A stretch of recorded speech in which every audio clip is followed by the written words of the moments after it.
T'es ton maître et Voilà, donc je parlais d'amitié tout à l'heure, donc on a la chance ce soir d'avoir avec nous mon Rav et ami, donc Rav Mordechai Shriki, qui est donc le responsable, le fondateur de l'Institut Ramchal à Jérusalem, évidemment un grand spécialiste de l'enseignement du Ramchal, je dis pas le nombre de livres qui a été écrit là-dessus.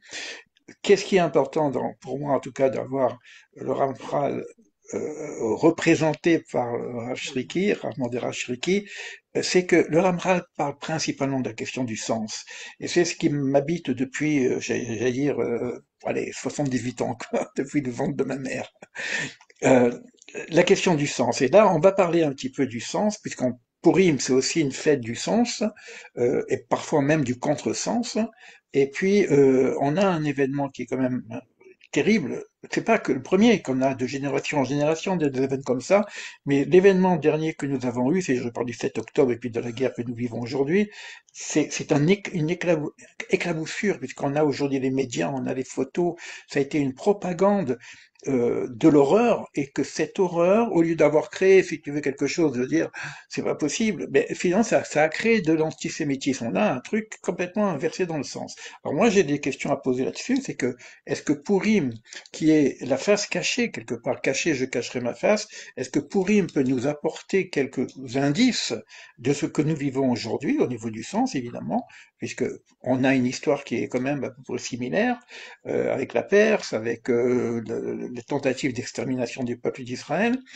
Et d'une façon générale, si on veut parler d'une certaine possibilité de solution, je, ce que Rav Shriki a parlé, éventuellement, il faudrait qu'on parle aussi du temple. Alors, est-ce que le temple serait une, une préfiguration de ce qui devrait se passer pour trouver les solutions? Je ne sais pas. Donc, moi, ce que je voudrais, Mordechai, c'est qu'on puisse parler de l'événementiel, de Purim, et puis progressivement d'arriver à cette histoire du temple que nous attendons. Peut-être qu'il serait la réalisation finale ou la fin du film, j'en sais rien. Je te laisse la parole. ok. Bonsoir encore à toutes et à tous. Il faut savoir d'abord que le 7 octobre, lorsque le Hamas est entré en Israël, comment ils ont appelé cette guerre? Ils ont appelé cette guerre Maboul el-Aqsa, le déluge de El-Aqsa. C'est la colère et le déluge de la mosquée d'Oma. Donc, dans l'esplanade de cette mosquée, il y a El-Aqsa. On va dire El-Quds aussi. Et dans certains journaux, ils ont dit l'intifada de El-Quds. Ça a commencé avec l'intifada de El-Quds il y a plusieurs années, à l'époque d'Ariel Sharon. Et donc tout est lié, euh, au moins chez les chiites et aussi chez les extrémistes dans le Hamas. Tout est lié donc à reconquérir El Quds, c'est-à-dire l'esplanade du temple.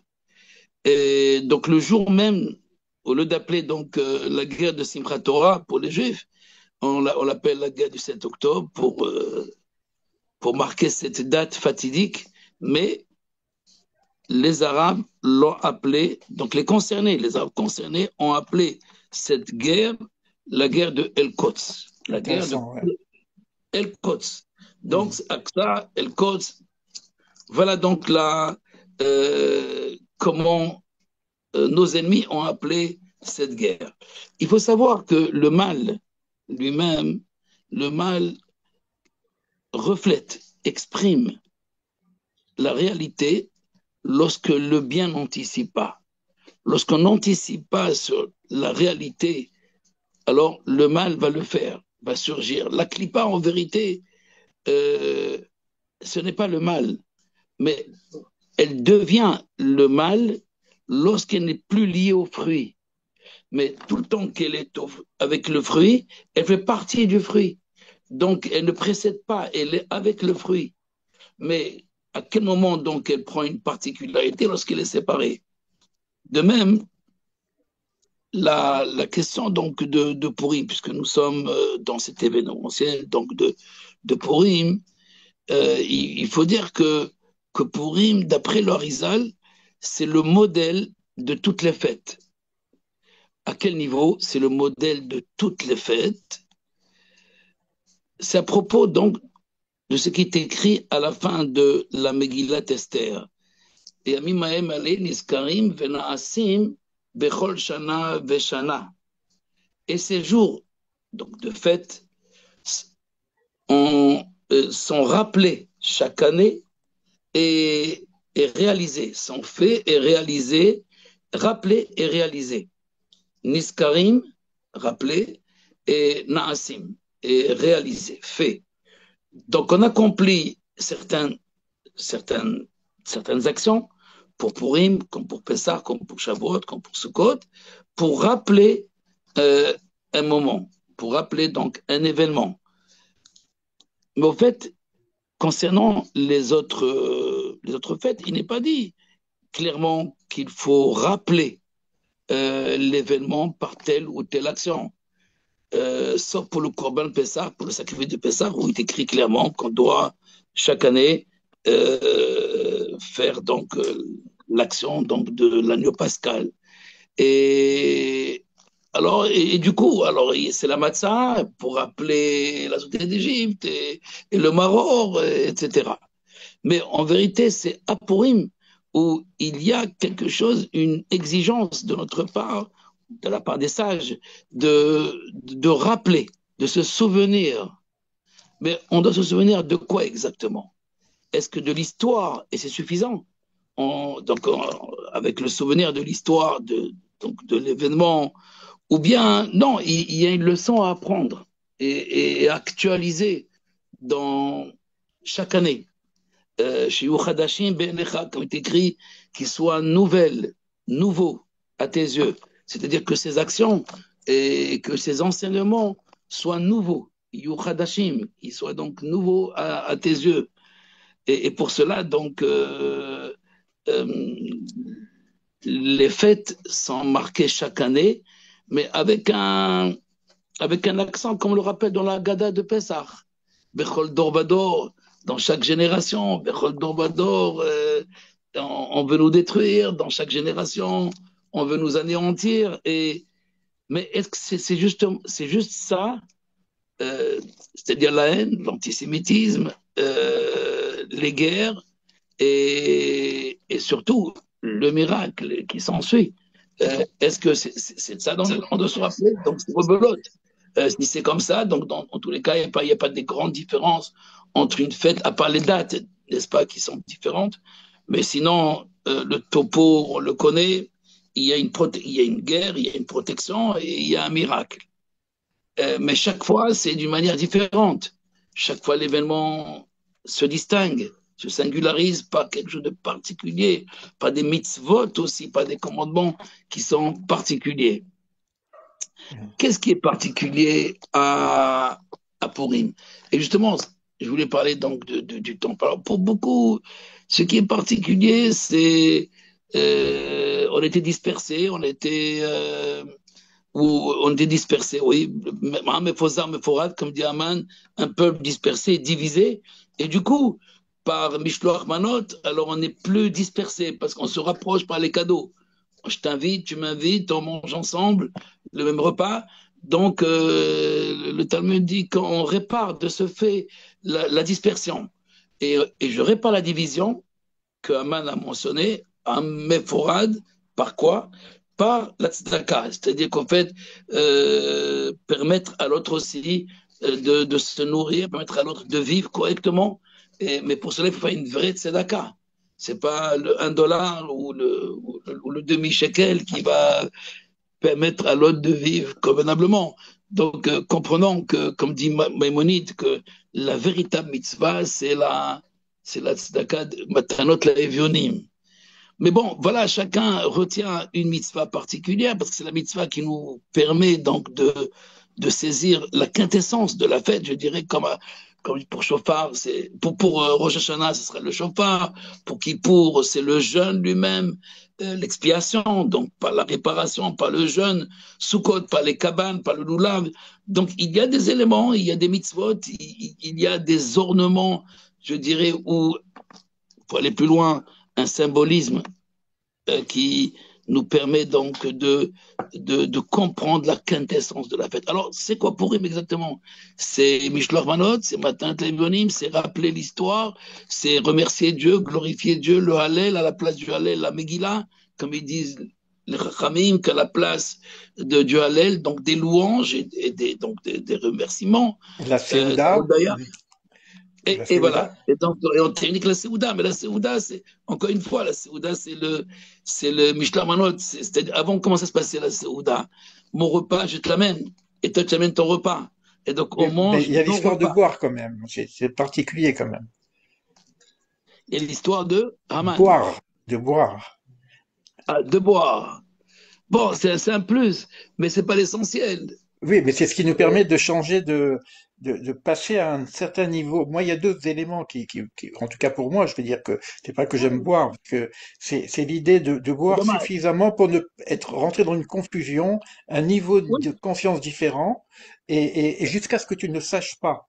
Et d'ailleurs, je prends cette question de côté, c'est qu'à un moment donné, est-ce qu'il faut pas qu'on arrive aussi à ne pas savoir pour toucher quelque chose qu'on ne sait pas, c'est-à-dire quitter le connu pour toucher l'inconnu.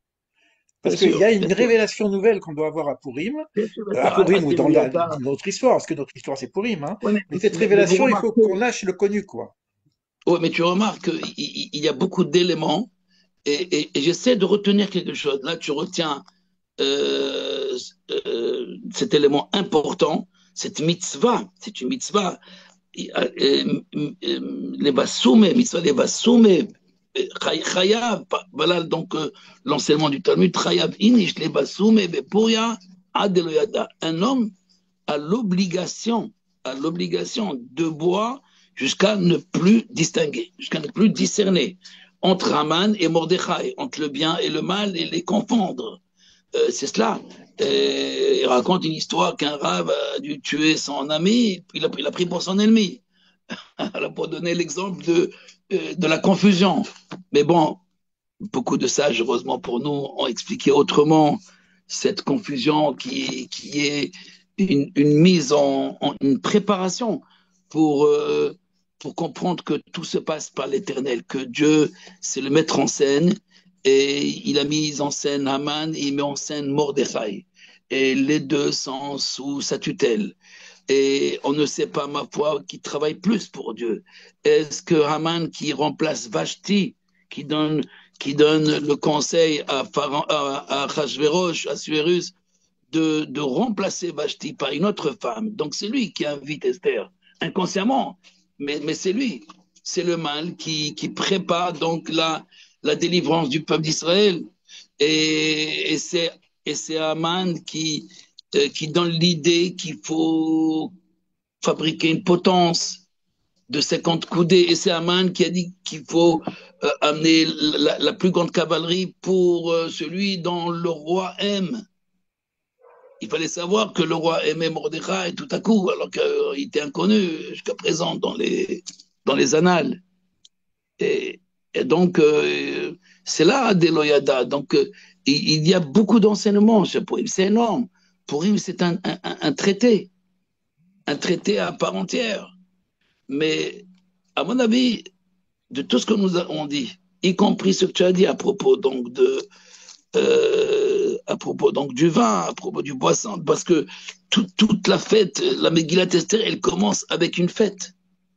Mais c'est la fête de Vashti, c'est la fête d'Achashverosh, c'est l'intronisation du voleur, des voleurs, d'un dictateur, d'un petit général qui devient président roi, empereur de 127 médinotes, États. Mais voilà, il comprend très bien les peuples, le peuple, et il les nourrit. Et donc, il y a un enseignement au-delà, je dirais, de tout ce qu'on peut concevoir. Non seulement de la problématique du peuple juif qui n'arrive pas donc à s'entretenir lui-même et s'unir et être un seul peuple, mais voilà, un roi idiot et ignare et qui arrive à réunir de l'Inde jusqu'à l'Éthiopie tous les hommes en même temps, Et voilà que le mal aussi de Haman est capable de montrer aussi cette unicité de l'antisémitisme parmi des centaines, si ce n'est pas des millions de personnes. Donc, il y a quelque chose donc, de formidable dans dans cette fête d'Esther. Mais voilà, j'aimerais parler donc du Beth Amikdash. Mais avant de passer au Beth Amikdash,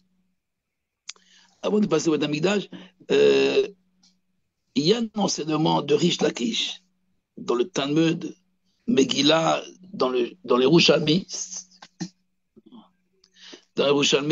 et dans le Talmud Megillah, Rish Lakish nous dit tous les livres de prophètes seront annulés. À un moment donné, donc à la fin des temps, seront annulés et le livre d'Esther va rester au même titre que la Torah. Donc il lui donne un aspect éternel, définitif. C'est quelque chose qui restera. Et donc la réalité donc, de cet enseignement, on se demande d'où il le sait, Rish Lakish, d'où il l'a appris. Au fait, il a appris d'un verset. Le verset dit Lo Yassouf. Juste une seconde. C'est bon. Il écrit donc à propos de la Torah, Kol Velo Yassaf, c'est-à-dire une voix à parler dans la révélation sinaïtique, n'est-ce pas? Nous sommes dans le mont Sinaï. Kol Velo Yassaf, une voix qui ne s'arrête jamais, qui ne s'arrêtera jamais. Donc c'est la voix de Dieu, c'est la voix avec un X de la Torah et qui sera pérennisée par ce peuple. Et donc voilà un verset. Nous avons un autre verset, celui-ci dans la Megillah, dans Esther, où il est écrit Vezichram lo yasuf mizram, et leur souvenir ne sera jamais interrompu par leur progéniture. Vezichram lo yasuf, donc lo yasaf, lo yasuf, la voix qui ne s'arrête pas, le souvenir qui ne s'arrêtera pas. Donc il y a un aspect donc d'éternité. Cet aspect d'éternité, on ne l'a pas assez mentionné. Purim est lié au Netzach, dans cette sphira de Netzach. Netzach, ce n'est pas seulement le triomphe, ce n'est pas seulement la victoire, mais triompher sur la mort, oui. Triompher sur le mal, c'est exactement ça oui. que je voulais dire, hein, Rachreki, hein, quand je disais chez Eliada, c'est que sortir du connu pour l'inconnu. C'est-à-dire que cet inconnu qui est de l'ordre de l'éternité, qui est au-delà de notre histoire propre, puisque Pessah Pourim va continuer après la fête, après le Mashiach. Donc on a quelque chose qui est différent de l'ensemble de toutes les fêtes. Tu vois, donc c'est un peu ce que je voulais dire que quelque part quand je reste un petit peu sur l'historiosophie, c'est-à-dire tout ce qu'on sait, etc. Ben on peut pas toucher cette frontière qui touche justement l'éternité. Et c'est vrai qu'on n'en parle pas beaucoup. Et c'est intéressant ce que tu as fait comme introduction. C'est que normalement toutes les fautes, si tu veux, c'est pas simplement une commémoration, c'est aussi une actualisation, c'est aussi quelque chose qui les amène au futur.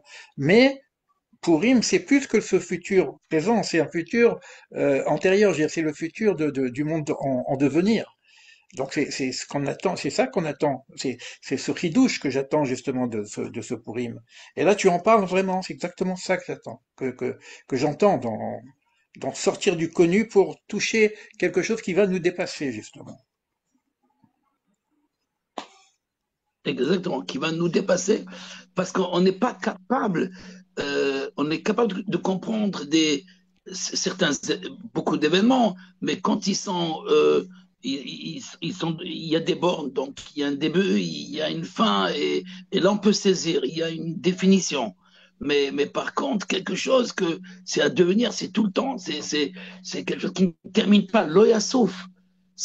L'oya souffle, personne n'oubliera.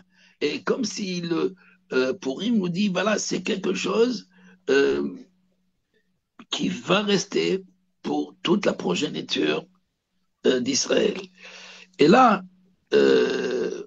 si on veut aller plus loin, j'ai besoin d'une petite introduction. Il faut savoir une chose, à quel moment s'est passée cette histoire de Purim? Cette histoire se passe au moment du deuxième temple. Attention, pour beaucoup, beaucoup pensent que le temple n'existe pas, le deuxième temple n'est pas là. Cyrus, apparemment, donc descendant de Achashverosh ou de la famille d'Achashverosh, le Perse, Koresh va dire aux Juifs, montez à Jérusalem et construisez une maison pour votre Dieu, pour l'Éternel, votre Dieu. Mais là, si on approfondit bien le contexte de Purim, le temple a été détruit, le premier temple a été détruit 100 ans avant l'événement de Purim. Donc on est 100 ans après, 100 années après la la destruction du premier destruction temple. du premier temple. On est en exil avec Nabucodonosor. On est dispersé par Nabucodonosor dans Babel et on descend vers la Perse, etc. Mais ça commence avec Babylone. Et 50 ans, c'est les 50 dernières années du centenaire, là, c'est-à-dire en fait, juste 50 ans après, le temple, le deuxième temple, a commencé donc à être construit par beaucoup de juifs qui veulent construire le temple, qui veulent faire avancer.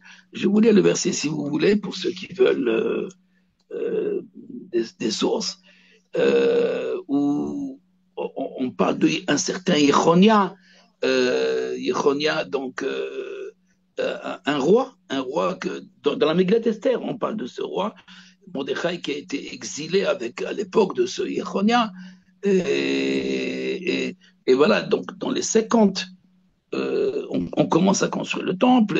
Bon, c'est pas un temple complet, loin d'être complet. Il y a une place pour l'autel des sacrifices, il y a une place peut-être pour l'encensoir, etc.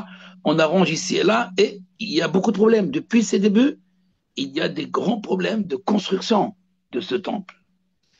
Et ni plus ni moins, les Chachamim disent que Achashverosh était celui qui a interrompu enfin la construction de ce deuxième temple. Et qu'on ne continue pas la construction, parce qu'ils sont venus pour lui demander la question. Et entre autres, donc, pour prendre les deux représentants des antagonismes, c'était Mordechai et Haman. Donc Mordechai représentant donc le reste de la population à Jérusalem et en dehors, et Haman, donc, qui représente les officiers, les militaires et les ennemis, déjà. Et donc, ils viennent chez Achashverosh, et Achashverosh, donc, et lui, Achashverosh et Dariavesh aussi, Darius aussi, et donc ils ont interrompu. C'est Achashverosh qui interrompt. Et après, bon, on retrouve euh, une, un second enseignement au moment où Esther rentre donc, en action et le roi lui dit Malach Esther, qu'est-ce que tu as Esther? Ma bakashater, quelle est ta demande? Demande-moi ce que tu veux jusqu'à la moitié du royaume et je te le donnerai ou je le ferai. Et là, c'est quoi donc la moitié? Est-ce que la moitié des États, est-ce qu'elle a besoin de gouverner la moitié des États d'Achashverosh? Et là, la Gemara, le Talmud, dans Megillah, dit At Hatsi. Hatsi peut être lu autrement. Hatsi, c'est pas la moitié. Demande-moi ce que tu veux jusqu'au lieu, jusqu'à la place, ou la place de ceux qui ceux qui peut déranger le monde entier. il y a quelque chose qui arrête, donc qui arrête, qui dérange, qui bloque le monde. Et le Talmud dit, c'est quoi une chose qui dérange, qui bloque? C'est le temple de Jérusalem. Alors, bien sûr, vous allez dire, pour la majorité de ceux qui lisent le texte au niveau littéral, vont dire, bon, tout ça c'est a posteriori, mais nous savons qu'il n'y a pas de temple, il n'y avait pas de temple, et que le temple c'est bien après, et qu'Achashverosh n'a rien à voir, il n'en a rien à faire non plus de Jérusalem.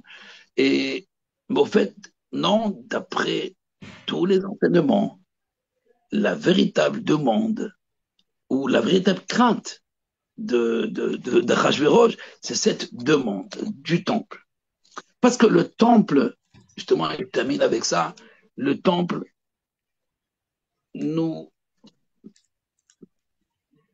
fait transférer, nous amène de l'état de conscience à un état de supraconscience, pour rapporter certaines traditions.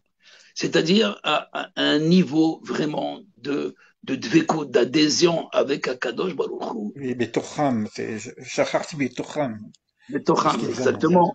Mais un niveau de dvekut, de très très haut niveau. Et ce niveau donc qui est proche de la prophétie, où le raisonnement n'est plus au niveau donc de la perception des sens. On n'est plus dans la logique du comparatisme. On est dans le makif, misofa olam ba'atzofo. On est dans le netzach. On est dans cette voie de l'éternité. Le temple, c'est le dernier passage pour l'homme avant d'atteindre, on va dire, la Silout, ou le Gan Eden, ou les mondes suprêmes. Le temple de Jérusalem en particulier, bien sûr, il s'agit donc non pas seulement des mesures de ce monde, c'est-à-dire les midotes, les mesures du temple, ne correspondent à rien du tout de ce qui se passe dans ce monde, mais il correspond à une architecture. Non, c'est énorme ce que tu dis là, Rav Shriki, parce que ton introduction, bon, moi j'essaie de suivre un petit peu, là je commence à voir maintenant où tu nous amènes, puisque tu commences à dire que le 7 octobre, c'était cette guerre, finalement, c'est la même guerre, quoi. Si tu fais le rapport, parce que c'est le nom qui a été donné pour cette guerre, c'est pas simplement, c'est carrément l'endroit du temple que revendiquent. Donc finalement, qu'est-ce qu'ils veulent? Si je parle d'actualité, c'est nous empêcher de construire le temple. Exactement. C'est la même chose, quoi. C'est la même histoire. Et Exactement. c'est ce qui se passe aujourd'hui, de toute Exactement. façon, parce que Et il y a, regardez, lorsque Sharon, il y a quelques années, lorsqu'Ariel Sharon est monté sur l'esplanade du temple, l'intifada a commencé. exact, La, exact, exact, exact. Non, là, c'est super. la peur, On touche un point fort, là, hein. on veut juste montrer un peu de souveraineté. En fait, même pas de souveraineté. Il ne s'agit pas de politique, il s'agit de montrer notre adhésion, notre désir de connaître, de voir. N'oublions pas que le temple, c'est pas un lieu de prière, c'est un lieu de rencontre, un lieu où on se voit, avec Dieu. Et On ce a qui un est meeting. terrible, excuse-moi, je trouve que ce qui est terrible, ce temple, on dit que c'est maison de prière pour toutes les nations, et finalement, quelque part, c'est ça qu'on refuse. Tu vois, cette unicité Exactement. qu'on peut retrouver grâce au temple pour l'ensemble, hors la goïm, mais pour les nations, parce que c'est pas simplement le temple des Juifs, c'est pas une synagogue. C'est le lieu de rayonnement d'Hachem. Finalement, cette guerre, on dit Jérusalem, est-ce que c'est pas la guerre d'Hachem, quelque part? On refuse quelque part la souveraineté d'Hachem. Si je comprends bien, quoi. Oui, exactement, la souveraineté de l'unité, le Ihoud. Oui, C'est parce que ces musulmans dont on parle, ces extrémistes, n'ont rien à voir avec ce qu'on appelle le Ihoud Hashlita. D'après le Rambral, il existerait deux genres de Ihoud, deux genres d'unité. L'unité, comme tu le sais, tu l'as appris, tu l'enseignes aussi, Ihoud Ametsioud, donc l'unité donc, de l'existence. Et là, bon, on va dire le Coran aussi rapporte beaucoup d'enseignements autour de l'être, bien sûr, créateur, premier, etc. Le problème, est-ce qu'il gouverne sur tout? Est-ce qu'il gouverne sur le mal? Est-ce que le mal ne le dépasse pas quelque part? Et là, pour lui, on veut montrer que le mal, c'est le bien, que le mal travaille pour le bien. Et c'est apparemment seulement, et a priori seulement que le mal, et pour ceux qui utilisent le mal, veulent eux, faire cette dissimulation de l'unité. Esther, elle fait le contraire. Elle fait dans le setter, dans la dissimulation, elle révèle le Aleph. Quand elle dit, quand elle dit Yavo, Hamelech Vehaman Hayom, que le roi vienne aujourd'hui avec Aman. Et les Chachamim de la Kabbalah nous disent, et dans le Ramchal aussi, comme le Rizal, tous disent la même chose, que dans ce verset, il y a Yud Kevavke, que le roi vienne avec Aman. Que le roi, donc Dieu, vient avec Aman aujourd'hui et veut le mettre ensemble sur la même table. Yud Kevavke, c'est tétragramme. Si tu mets tout dans le tétragramme, alors le mal est soumis et il agit et il se révèle comme un vecteur même du tikkun. Pourquoi tu Mais parles du si on Aleph, fait là? pareil, Pourquoi tu as parce que parlé du Aleph, là? Esther, tout à l'heure j'ai parlé d'Esther. Esther, c'est Aleph Seter, dissimulation du Aleph, mais elle révèle le Aleph. Waouh. Ça, là, tu me fais Esther, comprendre un truc énorme, Rachel, qui est là.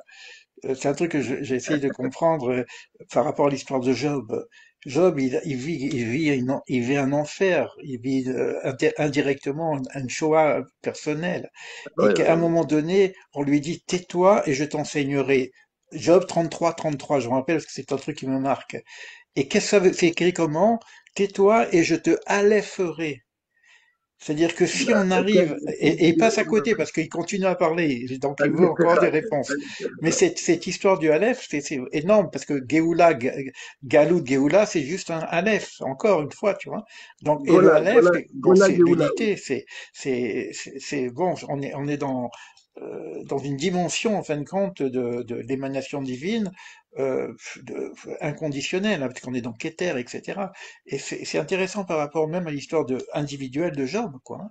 On a, bon, c'est juste une parenthèse. Mais est-ce que Oui, justement, pour nous aujourd'hui, parce que c'est marqué comme ça, quand même, hein, construisez le temps pour que je réside en vous, à l'intérieur de nous-mêmes. Est-ce que nous, individuellement, puisque tu donnes cet exemple-là, on n'aurait pas un travail à faire de reconnexion avec ce Aleph, grâce à bien Esther, sûr. peut-être? Mais bien sûr, c'est exactement ça, parce que toutes les fêtes, justement, nous laissent quand même dans une certaine dualité. Je Oui, c'est le l'expliquerai bête. dans. On commence par le bête, de toute façon. Et, C'est Bereshit, hein, c'est la création. La création, elle est duel. oui. Et si Et on va plus finalement, loin, quelque part, non mais, Purim, comme qu'on l'a invité Job à le faire, Job à le faire, Purim, c'est peut-être se reconnecter de notre monde. Et c'est ça le Beit Hamikdash, le temple. Le Beit, c'est le bête. Mais c'est le bête qui reçoit le Hanès. Donc exactement. on retrouve, si tu veux, la notion de... Bah, je trouve que on pourrait rentrer dans la métaphysique des lettres, etc., mais je trouve que c'est très fort, vraiment très très fort. Oui, L'idée est vraiment bien très sûr. forte. Il y a les deux chérubins. Le Kodesh Kodashim commence justement avec ce bête. Il commence avec aussi le Aaron l'arche où il y a deux barres avec lesquelles on tient, donc on soutient, on tient, on porte l'arche. Mais il y a aussi les deux kérouvim, les deux chérubins qui se penchent l'un à l'autre. Mais c'est au-delà de tout cela. Bien sûr que tout cela, ce sont des éléments qui permettent de montrer l'union. L'union. Le Beth Amikdash, c'est le lieu de l'union. Heder Amitod, il t'appelait aussi le, la chambre nuptiale. Voilà, la chambre nuptiale, le lit nuptial, où Israël, la Shrina, Kadosh Baruch Hu, et l'humanité par Israël donc habitent ensemble. C'est qu'il y a une possibilité ici, avec les corps, nos corps, et pas seulement pour les âmes, parce que pour les âmes, c'est déjà une autre place, une autre dimension, mais avec nos corps, avec nos sens, avec nos sentiments, alors on peut vivre cette union, cette relation, sans passer par l'abnégation Est-ce que tu veux de dire ce est-ce que corps, tu veux dire que le temple, et en restant dans la c'est fête. en restant dans la fête, etc., sans abnégation. Oui, Oui. Est-ce que tu veux dire que le temps, justement, c'est la réalisation du principe kabbalistique de base, la relation du masculin-féminin? ben oui, Quand tu parles du dénuptial, on est dans la relation masculin-féminin, quoi. Entre exactement. Akadosh Baruch Hu et les créatures, quoi. Badaï, Ouais, ouais, mais toute bon. l'histoire, Mais toute c'est vrai qu'on le l'histoire, dit pas vraiment parce qu'on voit le temple comme une synagogue, quoi. Et c'est presque dommage parce que c'est pas un endroit. Bon, c'est vrai que c'est une maison de prière, etc. Mais c'est autre chose ce que tu dis là. ben On- oui, il faut étudier le livre aussi bien de Mishkene Elion, du Ramchal, qui parle donc du troisième temple et les erreurs du premier et du second temple, où ils n'ont pas saisi donc l'union euh, dans son apothéose. L'union était juste au niveau, pour parler Kabbalah, juste au niveau de zone, Zeir et Nukva, c'est-à-dire du petit visage et du féminin. Par contre, il fallait atteindre et vivre le Keter, c'est-à-dire le Harich, le longanime, avec le féminin. C'est cette union qui est essentielle, le Keter et la Malchut. C'est un Le niveau, Keter Malchut, quoi. Keter et C'est- Malchut, c'est ouais. Harich et Nukva, voilà, exactement. C'est Et vrai, c'est énorme, hein, parce que quand on réfléchit, bon, moi là, je vais même me remettre en question, parce que souvent quand je réfléchis à la question du sens, je suis dans le sens de la souffrance, des choses comme ça, donc je suis dans le problème du mishpat. Et tout ouais, Dadonot du départ ne fait que nous expliquer comment c'est possible, la justice divine avec le sage qui souffre et le mécréant qui prospère, etc. Mais on est dans la question de base, c'est-à-dire du petit visage avec un malchoute. Et là, c'est que tu dis maintenant, finalement, et je peux tourner en rond là-dessus. Mais finalement, la vraie problématique, c'est Keter Malchut. C'est-à-dire, c'est notre réalité de la finalité de Malchut, mais avec Keter. Et non pas simplement le petit visage avec, mais euh, c'est- c'est là le dernier saut de Dieu dans la non, non, Torah, c'est énorme comme idée. c'est Achashverosh et Esther. Et Achashverosh, c'est le roi, et le roi, c'est Dieu. Non, non, mais Alors, ce que je veux Amalek, dire par là, c'est qu'on peut réfléchir sur le sens à notre niveau, mais si je réfléchis sans le temple, je ne peux réfléchir que sur la petite relation la masculin-féminin distribution, dans le petit exactement, village. Mais si je veux aller plus haut, c'est à ce moment-là que j'ai besoin du temple. exactement. Puisque c'est que par ce temple-là que je peux arriver et afin que je réside en toi. C'est-à-dire que ben, c'est qui réside. Donc, c'est vrai et C'est le ça Ensof, veut dire c'est c'est le ça qui nous Ensof. manque Non, quoi. non, non, il ne s'agit pas du petit visage. Je réside, c'est le Ensof qui réside, c'est le C'est Keter ça, qui oui, non, réside. c'est ça exactement, c'est ça, exactement. Mais ça change, hein, c'est énorme. C'est énorme, c'est-à-dire donc quelque part, là, et c'est un peu la question que j'avais posée au départ, et je donne la réponse maintenant, c'est que la conclusion, la réalisation de final, c'est il nous faut le temps. Exactement, parce que c'était, et je pense que la guerre du 7 octobre à Simchat Torah, parce que qu'est-ce que c'est Simchat Torah? Simchat Torah, c'est une affaire du temple. On venait avec le vin Hmm. et on versait le vin comme on verse de l'eau. Nisuch Hamayim, Nisuch Hamayim, Nisuch Hayayim. Il y avait une très grande joie, une très grande fête. Et c'était le Noba, mais le Noba à Jérusalem. Il y avait des danses. On dansait toute la nuit. On dansait toute la journée, pendant tous les jours de Sukkot. Et donc, on montre qu'est-ce qui manque au peuple juif. Il manque la simra, il manque la ahava, il manque l'amour. Et cet amour, malheureusement, se retrouve en papillote, n'est-ce pas, en morceaux, avec nos bas. Parce que tout ça, c'est factice, c'est quand même, je dirais pas superficiel, mais leur musique et etc. Ils ont fait le meilleur de ce qu'ils savent, euh, mais manquait cet accent donc d'éternité, c'est-à-dire cette simcha qui va vers l'éternité, qui monte vers l'union donc avec le Ensof, avec le Keter. Mais tout cela, tous ces événements montrent au fait d'une part le manque, notre manque, d'autre part le mal tout seul qui se réveille et qui veut nous montrer vous êtes rien du tout, il veut nous rabaisser encore, etc. Mais en fait, il nous montre le chemin. Il nous montre le chemin vers ce qui nous montre vraiment notre souveraineté par le Beth Amikdash, par le Keter. Et c'est ça le... Je vais ramasser encore une question de sens dans ce que tu as dit, hein, pour reconstruire un peu le tout. Dans la mesure où on a vu que la plupart du temps, il y a une participation des nations pour la construction du temple. Alors, tu as donné Ah oui, l'exemple de Sirius, etc., mais il y a une nécessité de la participation du temple. Sinon, c'est la guerre. C'est la guerre. Je construis mon temple et puis vous êtes dehors et puis non. Si les nations savaient, c'est vrai qu'on a peut-être une éducation ou un enseignement à faire pour comprendre que la construction du temple, c'est pas pour notre propre communauté, c'est pas pour sauver notre peau, c'est le pas pour bonheur, notre religion, mais c'est pour le tikkun olam. Et ça, c'est ta spécialité. C'est-à-dire que finalement, quand on parle du temple, on parle pas de la réalisation d'une communauté et de la singularité de la communauté. Sinon, c'est l'enfer. Ça sera toujours la voilà, guerre. Par contre, si les nations savaient, et ça je crois que je crois que c'est c'est le le Talmud Midrash, qui en parle oui. aussi, si les nations savaient que la valeur du temple, c'est eux qui viendront apporter de l'or. Ben oui. Et ils vont le faire, Et parce ils vont le qu'il faire. faut Oui, oui, oui, ils révéler. vont le faire. Oui, d'accord. Mais nous, et donc notre rôle, c'est d'arriver à expliciter la dimension universelle de ce temple, qui n'est pas le temple juif proprement dit, c'est le temple de l'ensemble de l'humanité, quelque part. Même s'il y a des singularités à l'intérieur, des responsabilités des prêtres, des choses comme ça, comme dans toute organisation, mais ça n'a rien à voir avec le côté nombrilisme qu'on pourrait croire de la communauté juive.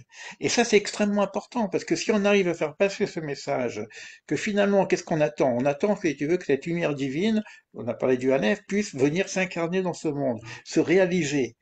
Mais c'est pas pour nous. C'est que c'est le rayonnement, il va devenir complètement, parce que le projet divin, c'est le projet de l'ensemble de l'humanité, quoi.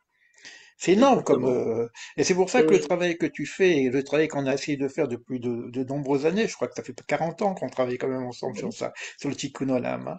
Ce travail justement de presque d'éducation, je dirais même, hein, plus que l'information, d'éducation de comment, et peut-être qu'on n'a pas assez fait ça.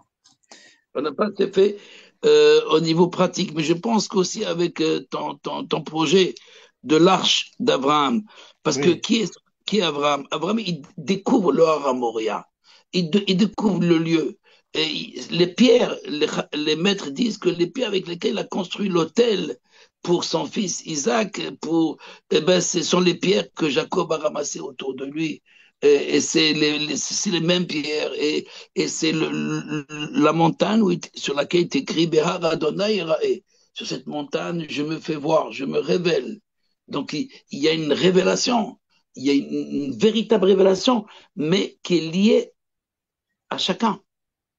Et donc tout cela commence avec Abraham. ouais, Euh, Abraham est le premier qui monte parce qu'il a ce problème de saisir justement comment l'infini intègre, comment il peut intégrer la matière, comment il peut s'attacher à la matière. Et à quoi il s'attache exactement? C'est par la prophétie, par la vision, et donc il voit, Abraham voit, il commence à voir ici, dans le lieu où tu te fais voir, où il se fait voir aussi, où incroyable, on se voit. incroyable. Moi, ça me Voilà, touche parce donc, que je me demande pourquoi je suis parti dans cette vision de l'âge d'Abraham. Mais bon, c'est vrai que depuis que je fais ce truc-là, j'ai l'impression que bon, c'est pas moi qui ai choisi un âge d'Abraham en train de se construire, quoi. C'est énorme, quoi. Ça rentre dans le tikkun mais c'est vrai que si on commence par Abraham, il y a pas encore les divisions des religions, il y a pas encore, il y a des guerres, etc. Mais les frères sont quand même des frères, si tu veux. Les divisions viennent juste après. Il y a un travail à faire, il y a un travail à faire. Bon, moi, je pense que la conclusion, elle est bonne bon, en tout cas pour moi, elle est magnifique, hein. Mais bon, j'ai quand même appris des choses, hein. Vraiment, Rachleki, je te remercie parce que j'ai fait des connexions, quoi, hein. Bon, tu me connais, hein, comment je fonctionne un bah peu. oui, bah oui, c'est ton travail. Je dis aujourd'hui à mes amis que Léo Guès est le coordinateur de tous ceux de tous les hommes, de tous ceux qui parlent. Voilà. C'est gentil. Vraiment, c'est un grand plaisir. Bon, je ne sais pas s'il y a des questions. Je vais essayer de revoir un peu. Je vous laisse parce que j'ai perdu le fil de tous les présents. Euh, si vous Donc, voulez poser des questions, ouais, on peut. je ne peux pas rester longtemps donc avec vous, mais quelques minutes, voilà, pas plus. Voilà, une ou deux questions. Tout ça, on va pas plus parce que l'objectif c'est pas le question-réponse, hein, c'est ramasser au passage une question si ça se fait. Donc je regarde un peu de votre côté. S'il n'y a pas de questions, de toute façon, on est, ça fait 40 ans qu'on travaille ensemble, donc on n'a pas fini, hein, mais on est sur le bon chemin. Je crois que cette association de l'Arche d'Abraham, Tikkun Olam, et l'éducation, l'enseignement qu'on pourrait, je ne sais pas comment dire, mais il y a quelque chose à faire. Il y a vraiment quelque chose à faire. Et là où je suis très heureux, moi, de mon côté, parce que comme j'ai invité différents intervenants, avec chacun dans leur domaine, demain j'en ai encore, euh, j'ai l'impression qu'il y a une forme de puzzle qui est en train de se construire. Chacun a porté sa pierre un petit peu dans ce puzzle de la construction du sens pour l'instant. Mais là, je sais pas, c'est vraiment un ressenti qui est vraiment au niveau du cœur, hein. J'ai un ressenti qu'on a touché à un point quand même fondamental, vraiment fondamental. On a touché plusieurs points comme ça et je vois la cohésion, je vois vraiment la cohésion et je crois qu'on va être, excuse-moi, Rachrikim, il va falloir qu'on commence à refaire des cours comme on a fait là maintenant, tu vois, dans ce style-là, tu vois, avec ces échanges-là. Faut voilà, il faut que peut-être que tu fais partie de l'arche. Je Oui, te, en tout cas, je te remercie. C'était un grand, avec grand, grand plaisir. plaisir. Vraiment un Et, grand plaisir. J'ai ressenti, vraiment, j'ai ressenti de la lumière. Je sais pas pour te dire comment tu étais. Tu vois ma tête. J'ai ressenti beaucoup de lumière dans ton intervention. Merci beaucoup, d'accord. à l'école Bien. tout et à À très bientôt. bientôt. Shalom, shalom. Kol Voilà. Bah écoutez, on a fini. Je vais arrêter l'enregistrement. Alors, je sais même pas comment je fais. Voilà.